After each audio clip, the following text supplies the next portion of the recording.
ఏపీలో parliament assembly ఎన్నికల్లో కూటమి ఘన విజయం సాధించింది. అయితే ఎన్నికల ముందు గుడివాడలో వైసీపీ మాజీ ఎమ్మెల్యే కొడాలి నాని టీడీపీ పార్టీకి సవాల్ విసిరారు. కుప్పంలో చంద్రబాబు గెలిస్తే రాజకీయాలు వదిలేసి ఆయన షూలు పాలిష్ చేస్తూ ఆయన కాళ్ళ దగ్గర పడుకుంటా అన్న మాటలు ఇప్పుడు టీడీపీ నాయకులను ఆసరాగా మారాయి.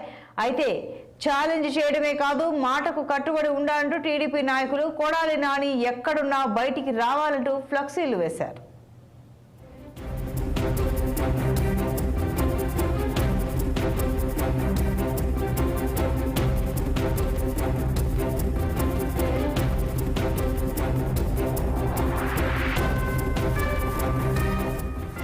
ఏపీలో పార్లమెంట్ అసెంబ్లీ ఎన్నికల్లో కూటమి ఘన విజయం సాధించింది. అయితే ఎన్నికల ముందు గుడివాడలో వైసీపీ మాజీ ఎమ్మెల్యే కొడాలి నాని టీడీపీ పార్టీకి సవాల్ విసిరారు. కుప్పంలో చంద్రబాబు గెలిస్తే రాజకీయాలు వదిలేసి ఆయన షూలు పాలిష్ చేస్తూ ఆయన కాళ్ళ దగ్గర పడుకుంటా అన్న మాటలు ఇప్పుడు టీడీపీ నాయకులకు ఆసరాగా మారాయి. అయితే ఛాలెంజ్ చేయడమే కాదు, మాటకు కట్టుబడి ఉండాలంటూ టీడీపీ నాయకులు కొడాలి నాని ఎక్కడున్నా బయటికి రావాలంటూ ఫ్లెక్సీలు వేశారు.